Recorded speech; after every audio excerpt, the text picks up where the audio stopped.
Bonjour à tous. Des tracteurs à nouveau sur les routes.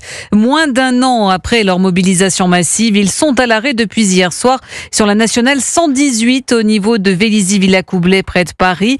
Reportage européen de Wilfried de Villers. Appuyé contre la roue de son tracteur, bonnet vert de la FNSEA vissé sur la tête, Fabien se prépare pour la nuit. On est organisé, regardez à gauche, vous avez des palettes avec du bois, barbecue, barnum, tout est prévu pour coucher. Regardez, il y a même devant vous une caravane, là, des remorques et on a ce qu'il faut pour se mettre à l'abri, passer la nuit et camper. Une organisation bien rodée mais avec la sensation amère d'un retour en arrière. C'est triste à dire, on recommence le dispositif qu'on avait déjà mis en place en début d'année. Ça nous gonfle, on n'est pas là pour emmerder les gens, qu'on nous laisse travailler comme on a envie de bosser et puis qu'on nous écoute de temps en temps. Voilà. Et c'est bien pour se faire entendre, pour se faire voir aussi que les agriculteurs passent la nuit sur la route.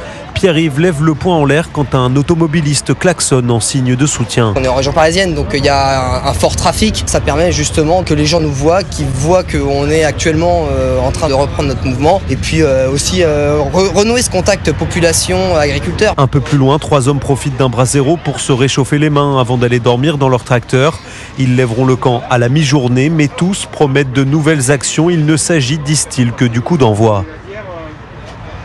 Et les agriculteurs mobilisés, des actions sont prévues dans plus de 80 départements, devant les préfectures, sur des ronds-points ou sur des ponts aussi.